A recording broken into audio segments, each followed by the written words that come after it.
Allons-y avec une nouvelle vidéo sur les SOP, les Surface Operators. Les SOP, ils vont nous aider à travailler avec les surfaces, les géométries en 3D. Et on peut utiliser avec les SOP des polygones, des courbes, des particules, des NURBS, bon, etc. Toutes sortes de surfaces.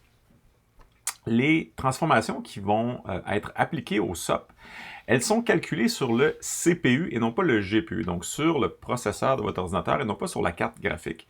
Donc, ça peut devenir rapidement gourmand. On va devoir, au fil des projets, faire attention à la quantité, par exemple, de polygones et au type de transformation qu'on fait. Toutes les transformations, par exemple, sur un modèle qui pourrait être faites dans un logiciel de 3D avant l'importation du modèle, évidemment, devraient être faites à cet endroit-là.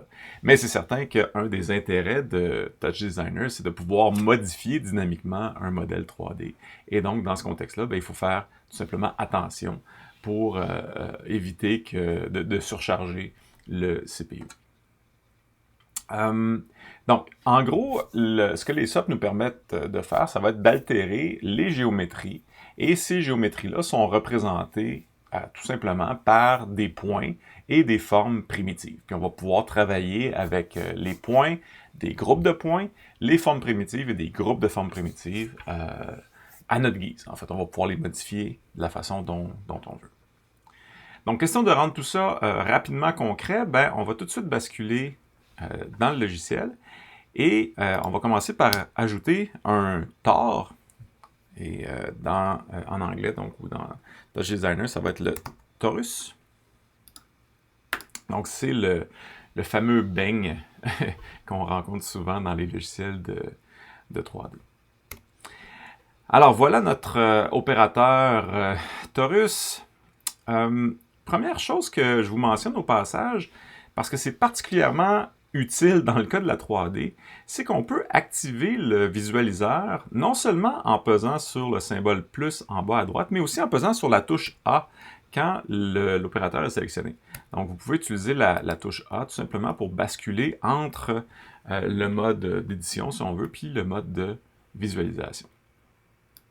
Quand on est en mode de visualisation, là, on peut utiliser la souris pour déplacer. Donc, quand j'utilise le bouton gauche, j'arrive à tourner, en fait, la forme. Si j'utilise le bouton droit, je vais me déplacer de gauche à droite ou de haut en bas. Et avec la roulette de la souris, je vais pouvoir zoomer et dézoomer. Donc, on est capable de jouer à notre guise avec le modèle de cette façon. Maintenant, comme le visualiseur est particulièrement utile dans le contexte de la 3D, je vais vous montrer les options qui sont disponibles. Évidemment, ces options-là, il y en a plusieurs qui sont disponibles pour d'autres opérateurs, mais dans le cas de la 3D, c'est particulièrement intéressant. Donc, si vous faites un clic droit, vous avez déjà quelques options qui peuvent être appelées. Par exemple, et ça peut être drôlement utile, si on déplace et qu'on veut retrouver notre modèle en entier, on peut peser sur H pour revenir à son état par défaut. Mais là, vous remarquez qu'il a annulé la rotation que j'avais fait. Donc, mettons que je mets comme ça et que je le déplace à l'extérieur. Je peux aussi peser sur F pour le centrer, mais sans modifier les rotations ou rotations que j'aurais fait. Donc, F, c'est pour Frame, donc cadrer l'objet, et H, c'est pour Home, et là, dans ce cas-là, on revient à son état de visualisation par défaut, disons ça comme ça. Il y a un autre raccourci aussi qui est commode. Donc ça, c'est toujours dans les options. Ici, vous pouvez le faire avec un clic droit et sélectionner l'option. Donc, par exemple, Home ou Frame. Mais rapidement, vous allez voir que c'est utile d'apprendre quelques raccourcis. Donc, entre autres le H, entre autres le A. Et l'autre qui peut être drôlement commode dans le cas de la 3D, c'est W pour Wireframe. Donc, si je pèse sur W, je suis capable de voir le détail, dans ce cas-là, des quads qui définissent ma forme. Donc, un autre truc assez utile, on va le voir tantôt, c'est particulièrement utile quand on change la résolution, le nombre de points ou même le type de rendu, de pouvoir regarder où sont soit les triangles ou les quads pour optimiser, disons, notre forme. Maintenant, vous avez aussi, quand vous faites un clic droit, une autre palette, si on veut, qui s'appelle les Display Options. Donc, on peut le sélectionner ici, ou on peut peser sur la touche P. Et là, vous avez une petite palette supplémentaire qui vous donne des options supplémentaires au niveau de l'affichage. Donc, par exemple, vous pourriez décider d'afficher les points. Donc, la première option ici, c'est d'afficher les points. Et là, on peut voir tous les points qui définissent notre forme. La deuxième option, ce serait d'afficher les chiffres ou les identifiants de chacun des points. Donc, ça peut devenir intéressant de pouvoir cibler un point en particulier ou un groupe de points en particulier pour pouvoir travailler ceux-ci, les modifier, tout ça de façon procédurale. Donc, vous pouvez les visualiser comme ça. Je vais les enlever parce que là, ça alourdit un petit peu l'affichage. Qu'est-ce qu'on a aussi? On peut aussi calculer les normales. Donc, les normales, en gros, c'est la direction vers laquelle, ou en tout cas la direction perpendiculaire à la surface, là, disons ça comme ça. Qu'est-ce qu'on a? On a aussi des trucs là, comme le UV et d'autres éléments. Je passe rapidement parce qu'on aura l'occasion de revenir dans une vidéo ultérieure sur tous ces détails-là. Mais au minimum, souvenez-vous, vous pouvez afficher les points, les identifiants numériques de ces points-là et les normales. Voilà. D'ailleurs, on va reparler dans un instant des normales pour un de nos exemples qu'on va regarder ensemble. Maintenant, si on va voir les paramètres de notre opérateur, donc vous vous souvenez que pour ouvrir ou fermer la fenêtre de paramètres, on peut utiliser le raccourci P. Donc, en passant, si je pèse sur P, puis là, je viens de le faire, si je pèse sur P quand le visualiseur est actif, je vais me retrouver dans les options de ce visualiseur-là. Si je pèse sur P, mais que j'ai travaillé ailleurs, même si l'opérateur est actif, si par exemple j'ai cliqué à l'extérieur, ben là je suis capable de ouvrir, fermer les paramètres, mais dès que je reclique ici, ben, c'est ma fenêtre d'options qui réapparaît. Donc, P pour afficher la fenêtre des paramètres, disons, plus générales des opérateurs. Qu'est-ce qu'on a comme opération là-dedans, ou comme propriété? Ben, il y a un paquet de trucs, évidemment. Par exemple, le type de primitif. Donc, est-ce qu'on travaille avec des polygones, avec un mesh, NURBS et autres? Il y a peut-être un truc à savoir à cette étape-ci, c'est que pour des raisons de performance, vous allez probablement vouloir favoriser soit les polygones, soit les meshs. Les NURBS et Bézier sont un petit peu plus gourmands. Donc, ce n'est pas nécessairement grave, ça va dépendre de votre projet ou des capacités de votre ordinateur, mais peut-être que pour l'instant, vous pouvez vous limiter aux polygones et aux meshes. Donc, supposons qu'on a une forme comme celle-là qui utilise des polygones, ben, on va pouvoir modifier, par exemple, le nombre de rangées, le nombre de colonnes, pour ce qui est du tore. Et si on y va à l'extrême, on peut se ramasser avec une forme qui est quasiment triangulaire dans ce cas-là, avec 3 côtés. Évidemment, plus vous avez de polygones, plus le rendu sera défini, mais plus ce sera coûteux au niveau du processeur. Quoi d'autre? On peut peut-être regarder quelques opérateurs. Ajoutons une sphère. Donc, j'ai mon tore, j'ai ma sphère, et je peux décider de fusionner les deux en utilisant un autre opérateur qui s'appelle merge. Donc, fusion, si on veut. Donc, si j'ai, dans ce cas-ci, j'ai seulement la sphère de brancher, mais si je viens connecter mon tore, ben, je me retrouve soudainement avec une forme qui combine les deux. Et si je manipule cette chose-là, bien évidemment, les deux ne font qu'un. C'est comme si on avait fait un groupe, en fait. Et donc, les transformations vont s'appliquer au groupe au complet.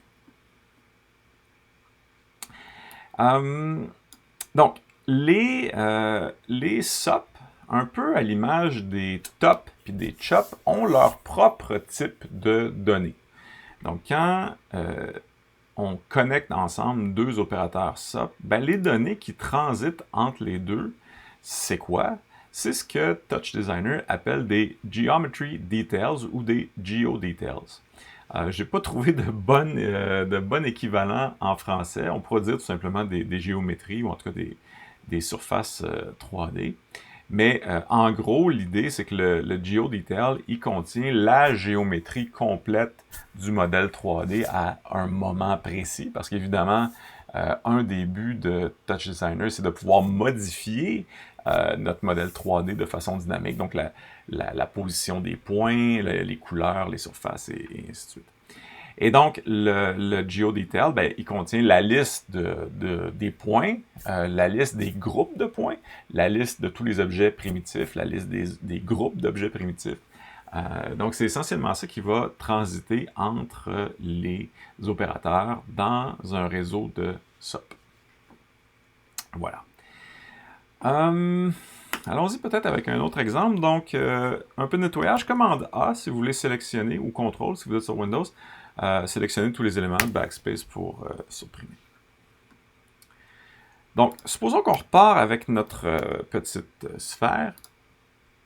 En passant, vous avez remarqué que les SOP sont en bleu. Donc, une nouvelle couleur qui s'ajoute à notre palette. Donc, j'ai ici une sphère. Je peux utiliser un opérateur qu'on a déjà rencontré du côté des top et du côté des chop. C'est l'opérateur noise. Donc, je pense qu'il y a un opérateur noise pour chacune des familles. Et dans ce cas-ci, l'opérateur noise, ce qu'il fait, c'est qu'il applique une valeur pseudo-aléatoire au point. En tout cas, par défaut, c'est au point. Mais on peut changer le comportement. Donc, si on vient voir dans la palette de propriétés, vous voyez ici que l'attribut sur lequel va être appliqué le noise ou les valeurs aléatoires, ce sont par défaut les points, mais je pourrais décider que ce soit par exemple la couleur. Et là, on se retrouve avec une sphère dont la couleur est changeante, ou les couleurs. Donc, vous avez un certain nombre de... Oups, c'est pas ça que je veux dire. Un certain nombre d'options ici. Donc, la position des points, la valeur des normales, les couleurs, et ainsi de suite. Donc, je vais retourner avec les points ici. Et vous remarquez que par défaut, il y a du mouvement qui est appliqué. Donc, dans la section Transform, vous pouvez voir ici qu'il y a un paramètre qui est en mouvement, c'est le Translate. Et vous vous souvenez qu'on peut peser sur le petit plus pour ouvrir un paramètre et aller voir le détail de ce qui se passe. Et dans ce cas-ci, il y a une translation en Z qui s'appuie sur cette chose-là. Ah, intéressant, qu'est-ce que c'est? Bien, si on se souvient d'une vidéo précédente, il y a plusieurs façons de définir les valeurs d'une propriété. La première façon, la case grise, c'est d'utiliser une constante, donc un chiffre, tout simplement. La deuxième façon, c'est une expression. Donc, ce que ça signifie, vu qu'elle est sélectionnée en ce moment, c'est que ce qui est ici, c'est une expression. Et comme on l'avait vu dans la vidéo précédente, quand on dit expression, ce qu'on veut dire, c'est un bout de code Python qui va être exécuté. Donc, ce que ça signifie, dans le fond, c'est que le mouvement va être proportionnel aux secondes. Donc, ABS time, c'est absolute time. Donc, c'est la valeur absolue du moment où on se trouve, mais exprimée en secondes.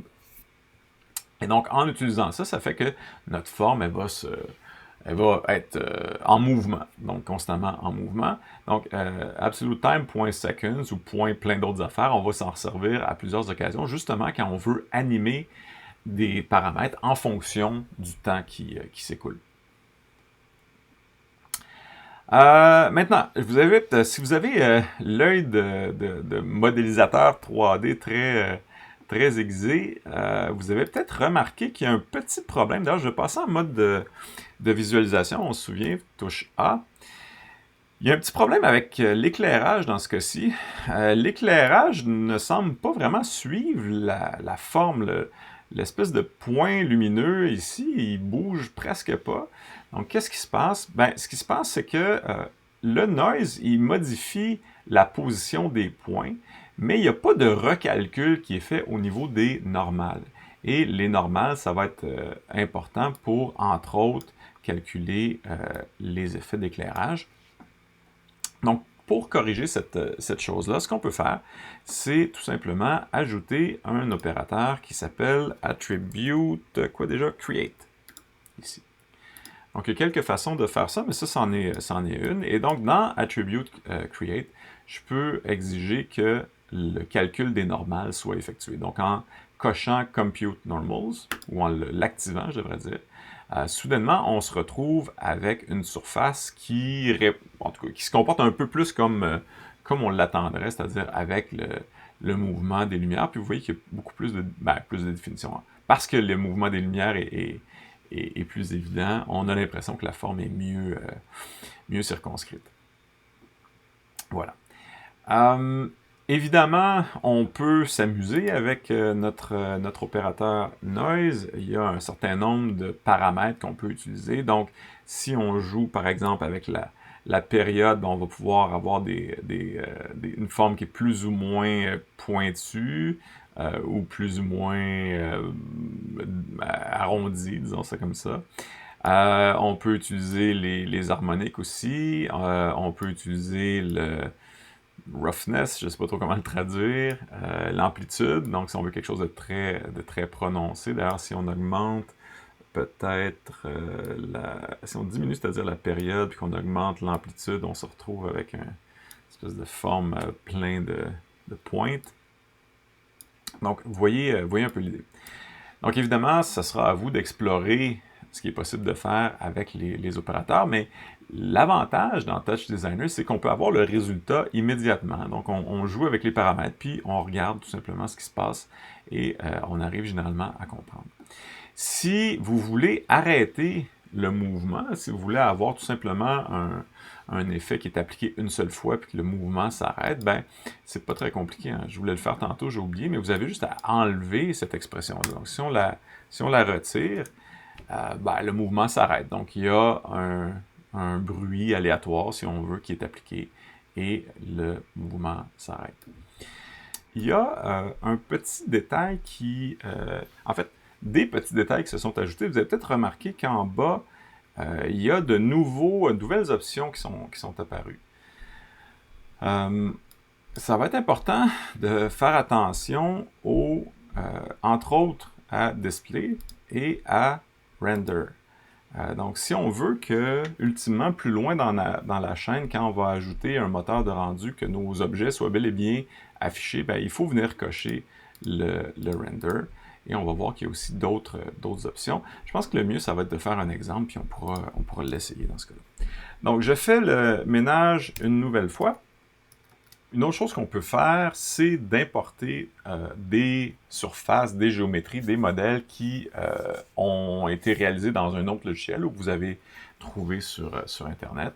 Donc, vous pouvez importer des OBJ, des FBX, et l'idée, c'est tout simplement de prendre votre fichier, par exemple FBX, et de le laisser tomber sur la surface de l'éditeur. Et quand on fait ça, ce qui se passe, c'est qu'on se retrouve avec un opérateur qui est un component. Donc, on le reconnaît avec la couleur grise. Ce n'est pas un SOP dans ce cas-là. Au niveau de la 3D, les composants vont avoir plusieurs rôles à jouer, entre autres au niveau de la caméra, au niveau du moteur de rendu, de l'éclairage, et ainsi de suite. Donc, au-delà de nos réseaux SOP, vous allez rencontrer plusieurs composants. Et c'est le cas quand on importe un modèle externe. Donc, comme je vous disais, c'est un comp, et si on se souvient, les comps, ils renferment leur propre réseau. Donc, si on entre à l'intérieur, on se rend compte qu'il y a une sortie qui est verte. Donc, si on revient, on se souvient que ce qui est vert, ce sont des chops. Donc, la sortie de ce truc-là contient un certain nombre d'informations sur le modèle, le rendu, et ainsi de suite. Et on a un autre comp à l'intérieur qui, lui, est un comp géométrie. Et donc, encore une fois, on n'est toujours pas, en fait, à l'objet qui contient la surface. C'est vraiment un conteneur de la géométrie comme telle. Et si on rentre à l'intérieur, ben là, finalement, on a notre surface, on a notre opérateur SOP. Donc, si je pèse sur A pour le regarder, c'est un hippocampe qui est à l'intérieur. Donc, cet opérateur-là, c'est notre opérateur SOP. Il est bleu, mais il est lui-même contenu dans un comp geometry qui est lui-même contenu dans un comp, dis-je bien, FBX. Donc, au niveau de la 3D, il y aura donc des comps qui sont utilisés à différents moments, et entre autres, quand on a à importer des modèles externes ou des surfaces externes. En passant, on peut importer aussi des animations, des caméras et d'autres types d'éléments 3D. Bon. Peut-être la dernière section, ou en tout cas la dernière notion que je voudrais vous montrer dans cette vidéo-là concerne le rendu. C'est certain que dans une vidéo ultérieure, on va aller beaucoup plus loin, on va aller dans les détails et des SOP et de l'environnement de rendu. Mais pour faire un petit tour d'horizon, on peut rapidement regarder ce que ça implique de faire un rendu. Donc, je vais remettre à l'écran une sphère. Oups. On retourne dans les SOP, donc la sphère est ici.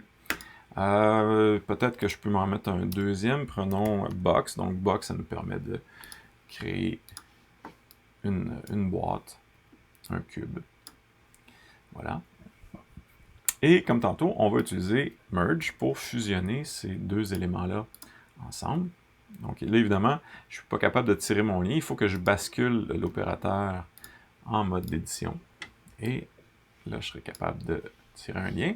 Et ce qu'on se rend compte, c'est qu'on dirait qu'il ne s'est rien passé. Bien, je présume que la boîte est à l'intérieur du cercle. Donc là, évidemment, dans un cas comme ça, vous pouvez opérer des transformations, soit rapetisser la sphère ou augmenter la grosseur du cube. Donc, par exemple, si je prends le rayon de la sphère, je clique dessus, je maintiens le doigt, puis je la descends tranquillement. Est-ce que c'est suffisant? Où est mon cube? Non, je suis rendu dans le négatif. J'imagine que... Oh, ok, je pense que les unités sont trop élevées, donc on va descendre avec quelque chose d'un peu moins intense. Voilà. Donc là, mon cube est en train d'apparaître. On va faire ça, quelque chose en genre. Donc, je me mets en visualiseur. Donc, ça nous donne l'effet GameCube pour les plus vieux parmi vous. Voilà. Donc, on a deux surfaces de base, la sphère, deux primitifs en fait, la sphère et le cube. On les fusionne ensemble pour nous donner ce résultat-là. Maintenant, pour pouvoir faire un rendu, parce qu'à cette étape-ci, tout ce qu'on a, ce sont des géométries. On n'a pas encore de rendu qui est prêt à être affiché, par exemple, à être projeté ou à être affiché à l'écran dans notre mode de performance. Donc, pour pouvoir faire un rendu, on a besoin de d'autres éléments. Le premier dont on aura besoin, c'est le fameux comp de type geometry qu'on va ajouter ici. Donc, si je reviens dans les... Pourquoi est-ce que je ne l'ai pas? Curieux. C'est curieux, attendez un peu. Pourtant, il est disponible. Ah, c'est curieux ça. Donc, on a notre geometry. Pour pouvoir donc faire le rendu, on a besoin du geometry. On a aussi besoin d'une caméra. Et la caméra, encore une fois, sera dans les comps.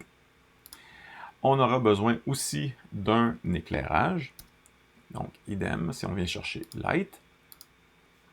Et finalement, ce qui va vraiment opérer le rendu, c'est le render. Et il faut comprendre que, je vais vous le montrer, le render, où se trouve-t-il? Où est-il? Où est-il? Où est-il? Il n'est pas dans les comps. Ce qu'il faut comprendre, c'est qu'au moment où on fait un rendu, ben, on passe de notre modèle 3D à quelque chose qui est en 2D. Donc, l'idée du Texture Operator, si on se souvient, c'était vraiment de travailler avec des images 2D. Donc, l'opérateur de rendu, c'est bel et bien un opérateur qui fonctionne en 2D, ou en tout cas dont la sortie est du 2D, donc est une image. Donc, il se trouve dans les tops. Voilà. Et automatiquement, quand on fait ça, il y a un lien qui est fait avec la lumière, la caméra et la géométrie qui a été trouvée. Évidemment, on peut tout modifier ça, mais par défaut, le lien est fait pour nous. Quand on regarde ici, on peut venir modifier dans les options. Maintenant, je vais grossir un petit peu ce truc-là. Donc, on a un peu une idée de ce qui se passe. Je peux, encore une fois, activer le visualiseur, mais cette fois-ci, je ne peux plus pivoter, je ne peux rien faire. Pourquoi? Ben, parce que ici, je suis en 2D. Donc, je suis dans un top et je ne peux plus basculer ma forme, la faire pivoter ou quoi que ce soit, parce que c'est le résultat du rendu qui a été opéré à l'aide donc de la géométrie, de la caméra et de la lumière. Par contre, si je reviens dans ma géométrie et que je modifie la position, ben là, potentiellement, qu'il y aura une différence. En fait, non. Ça me fait penser au fait que la géométrie se comporte un peu différemment de la caméra et de la lumière. C'est-à-dire que dans le cas de la géométrie, le visualiseur nous permet d'inspecter la forme, mais n'a pas d'incidence sur sa position dans l'espace. En fait, on fait tourner les axes et non pas tourner la forme. Par contre, puis ça, faut le savoir, là, si je fais la même chose dans la caméra, donc je passe en mode visualiseur, et là, je tourne mon élément, ben, oups, vous vous rendez compte que le changement a été appliqué à la position de si on veut, la position réelle de la caméra, et donc le rendu s'en trouve modifié. C'est la même chose pour la lumière. Donc, si je fais basculer, ben, dans les faits, je viens de changer la position relative de la lumière, et donc ça aura un effet sur le rendu. Voilà. Donc, mon erreur était intéressante dans la mesure où on pourrait s'attendre à ce que ça fasse la même chose quand on bouge la forme dans la géométrie, mais ce n'est pas le cas. Donc, il faut considérer un peu l'affichage dans le component Geo comme étant un inspecteur de forme, alors que dans la caméra et dans l'éclairage, c'est vraiment quelque chose qui va nous permettre de modifier la position de la caméra et la position de l'éclairage. Voilà. Comme je le disais tantôt, c'est peut-être un bon moment pour le préciser. Si je devais désactiver le bouton Render, donc le petit bouton mauve qui est en bas, bien évidemment, ce qui se passe, c'est qu'il n'y aura plus de rendu qui va être effectué sur cette forme-là. Donc, c'est important que le render soit activé. Il l'est par défaut, mais par mégarde, vous pouvez l'accrocher, puis là, oups, votre forme est disparue, vous ne comprenez pas pourquoi, bien, assurez-vous que le bouton Render soit bel et bien activé. Voilà.